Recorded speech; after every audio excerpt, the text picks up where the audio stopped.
we're constantly seeking identity. Because whether you like it or not, the question of who am I is very, very important. Who am I? But the answers that we are giving ourselves, they vary. They vary.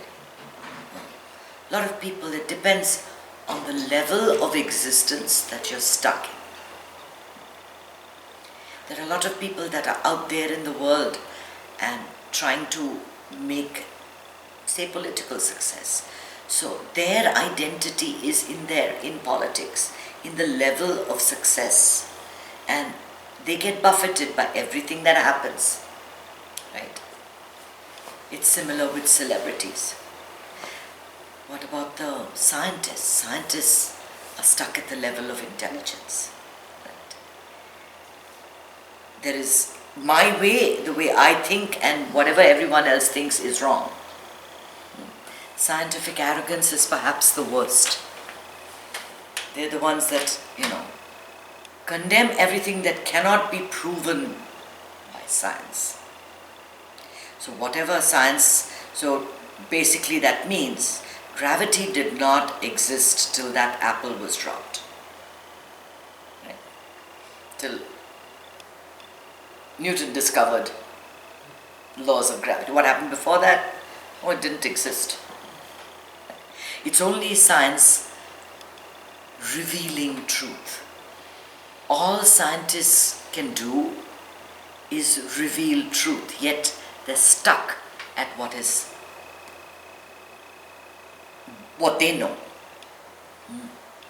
There's a big argument about consciousness right now, and that's the if you go on the internet and look at what the theists and the atheists are talking about now, it's this whole concept of consciousness. Okay. Because all identity is in one level of consciousness. The problem with the scientific world is that it's confused being conscious with being awake. Being awake is different from having consciousness. So you can be in a comatose state, which means you've lost consciousness according to the scientists, but you're still got consciousness though you are not awake. In Sanskrit we have two different terms for it. One is Brahman, which is consciousness, and one is Jagrati, which is just being awake. The awakened state, the way we are all. So we get stuck at different levels of identity. Some of us are stuck at the level of ego. Most of us are. It's like, how dare you? Mine is the best. My religion is beyond and above everybody else's religion. All these theistic religions are bad, and mine is believes in one God and the only God, and that's the only way. While the others say that they don't even understand the first thing about God. They don't have the first idea of acceptance and love and surrender, so our religion is the best. We want to belong to a certain religion. So when somebody asks you, what is your faith? You always answer in terms of religion, right? You always say, I'm Jewish, or I'm Christian, or I'm... But when I'm asked, what is your faith? I say, in the universe. I have faith in the way the universe works.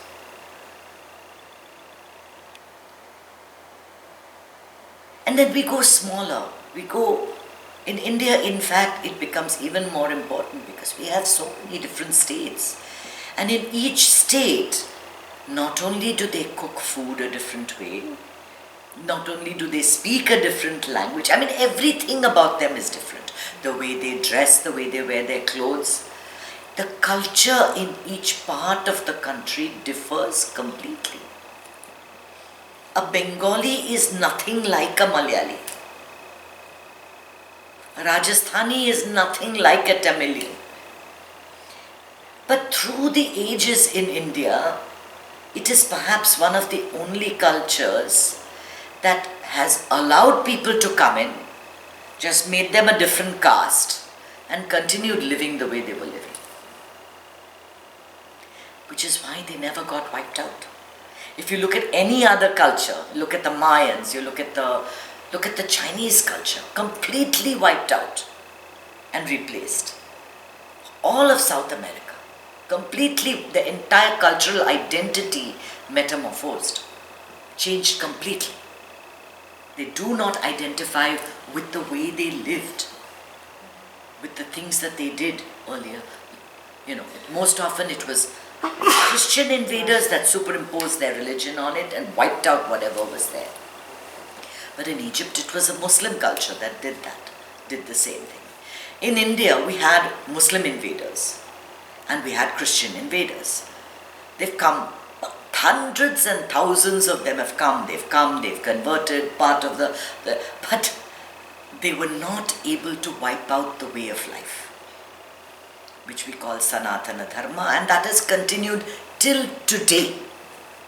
The same temples, the same way of cooking the food, the same way of practicing rituals, the same languages has just remained. We just learnt English, and then we learnt it better than the conquerors, and we could actually teach them a thing or two.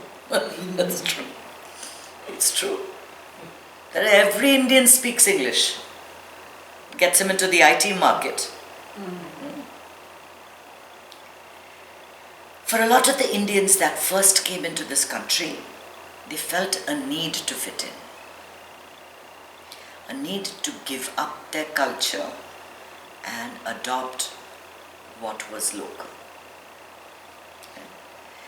So many of them that came in the 40s and 50s at that time, when they were a small number, they did not keep up with their religious culture. Their children maybe do not follow the same culture that their parents did, and the grandchildren certainly don't.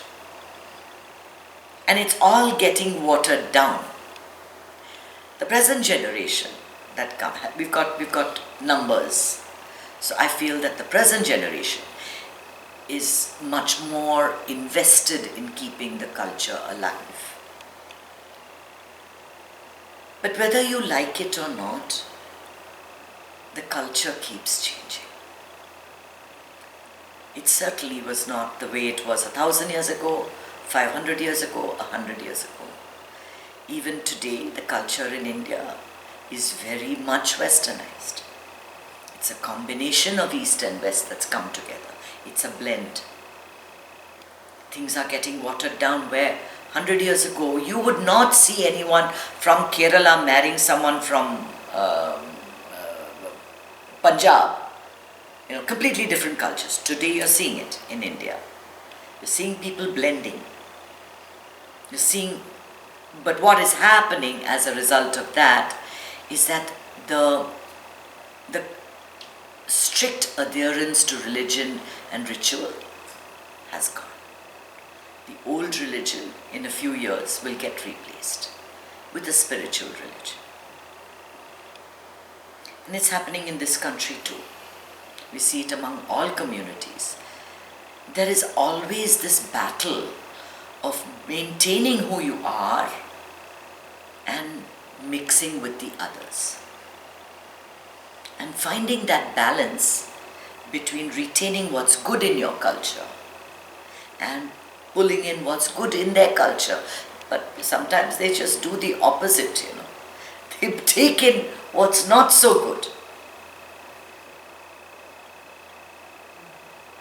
The present generation of Indians, I see a lot of self-interest, promoting the self before the others, my needs, my wishes, my desires, beyond anyone else's. Creation of feeling of privacy and security, like my privacy, the concept of privacy in India, in our house, where we lived with Rajiv, it was 800 square feet. And on every available space, there would be somebody sleeping. Some cousin visiting, some uncle coming, everyone was welcome. The kitchen was open, food was being cooked. Whoever came ate and left. There's no privacy whatsoever, no personal space. You're not entitled to any of that. And when someone came, I know it's funny sometimes, someone came to your house, it was quite normal to give up your bed and sleep on the floor. Quite normal to do that. If your mother's friends came, or your father's friends, or even someone you didn't know came to visit you, you gave your bed up, you cooked for them, and you didn't think twice about it. But today we have to ask permission. Nobody gives up their bed. You get to sleep on the couch or the floor, whichever one suits you. And it may not be convenient this weekend where we're going apple picking. Maybe next weekend between 4 and 5 you can drop in. These things are happening. You're seeing the cultural shift. And that's bound to happen. Here we are sticking to our old values and our old beliefs and, wanting certain things in our lives. But we see this happening right before our eyes. The shift in culture. And as long as we are not judging anyone else, let people live the way they want, according to their rules. Because honestly, there's not much you can do. Each one of us has our identity where it is. No two cultures are alike. You can take two Tamil families, like you can take Malti's family and mine, and I can tell you the culture in her house is nothing to do with the culture in mine. The food that she eats is not even similar to what I eat. There'll be total difference. So when two people belonging to the same background can be so different, we're not looking here for identity being identical. Nothing in this world, all of creation, all that is consciousness is a diaspora, is varied, is different. There is nothing that is similar. Do you know how many varieties of birds there are? How many varieties of fruits there are? How many varieties of vegetables there are? Nothing is the same. We continue to want to belong to one thing, but that itself is in a constant state of flux. It is constantly changing. What are you holding on to? What are you holding on to? The old religions don't work. They worked in the Middle Ages, when there were heathens and kafirs and infidels. It worked then. Everyone is a heathen and an infidel nowadays. Everyone has got their own way of living their life, their identity set in so many different ways. And as long as they don't live boxed in thinking mine is better than yours, we're okay. We're okay. And if there is a culture that bothers me personally, it's the culture of guns. Pray in any way that you want to. Go to any temple, any mosque, any place. But why do you want to have weapons? Why do you want to kill others? Because the very fact that you have a weapon in your house means you have an intention to kill.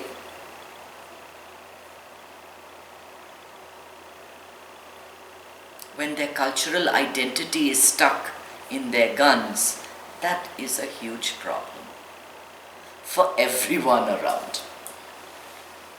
And for people to deny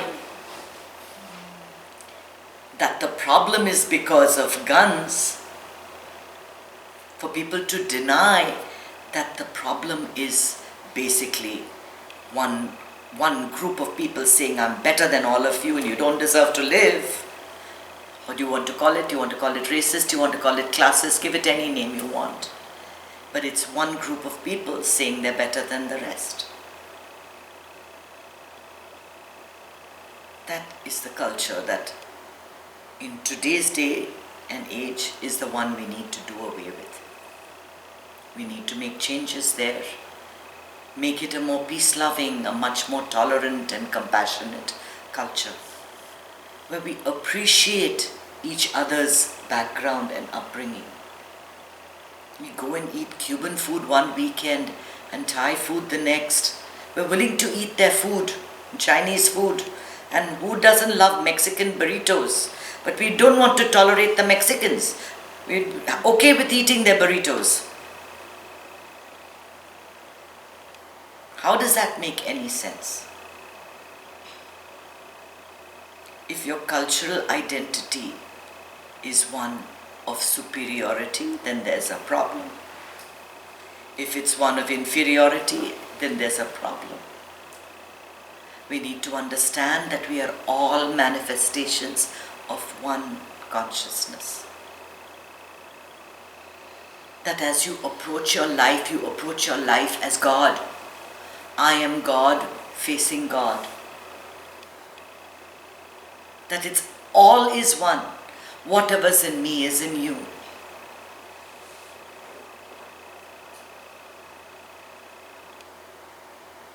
And then there's no difference, right? Then there's no difference. It's all just variations. After all, the 5 fingers in your hand are not the same. The thumb is different, the forefinger is different. Look at each one of my fingers. They're all so different, but they're all mine. They all belong to me. I can't say I just want my thumb. Cut off all my other fingers. Will my hand work? It doesn't work. We need everybody. We need all types to make things work. You cannot make a salad with just lettuce. You need other vegetables. And the more colorful it is, the more attractive it is, and the tastier it is, right?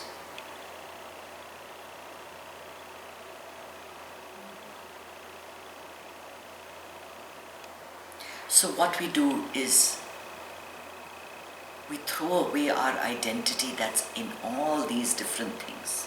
Because these things change. Everything is subject to change. Your thoughts change. Your desires change. Your body changes.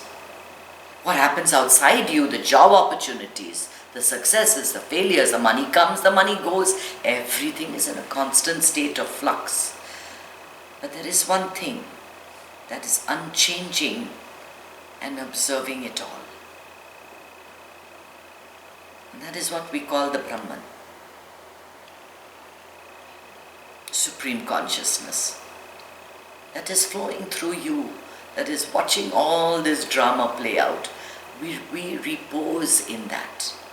We repose in that. And its very nature is nothing. Which is why we meditate, to experience nothing.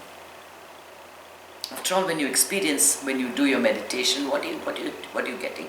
Not $1 million. Your hair isn't growing 4 inches. Some lights are not going off in your head.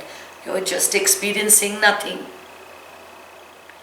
And nothing, they say in the Upanishads, which are our ancient texts, is the nature of Brahman, is the nature of consciousness. And in that nothing is everything. Everything. That is the most beautiful part of it all. The truth is contradictory. While you're experiencing nothing, that is everything. And the more you become involved in your meditation, the more the compassion grows. The more you're able to understand and relate to others.